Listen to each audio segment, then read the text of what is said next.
പാതിവില തട്ടിപ്പിൽ അന്വേഷണം പാതിവഴിയിൽ നിലച്ചു. മുഖ്യപ്രതിയായ അനന്തു കൃഷ്ണന്റെ ബന്ധുക്കൾക്കെതിരെ എടുത്ത കേസിലും പുരോഗതിയില്ല.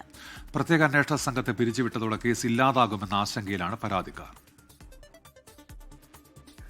പാതിവില തട്ടിപ്പിൽ മുഖ്യപ്രതിയായ അനന്തു കൃഷ്ണന് പുറമെ ബന്ധുക്കൾക്ക് പങ്കുണ്ടെന്ന കണ്ടെത്തലിന് പിന്നാലെയാണ് അനന്തുവിന്റെ സഹോദരി അടക്കമുള്ളവരെ പ്രതി ചേർത്തത്. ഇടുക്കി കാഞ്ഞാർ പോലീസ് രജിസ്റ്റർ ചെയ്ത കേസിൽ പ്രാഥമിക അന്വേഷണം നടന്നെങ്കിലും തുടർ നടപടികൾ ഉണ്ടായിട്ടില്ല. കേസിന്റെ പുരോഗതി ആരാഞ്ഞ് പരാതിക്കാർ കോടതിയെ സമീപിച്ചു. അന്വേഷണം പുരോഗമിക്കുന്നു എന്ന് മാത്രമാണ് കോടതിയിൽ നൽകിയ മറുപടി. ഇതോടെ നഷ്ടപ്പെട്ട പണം തിരികെ കിട്ടുന്ന കാര്യത്തിൽ വീട്ടമ്മമാർക്ക് പ്രതീക്ഷയും നഷ്ടപ്പെട്ടു.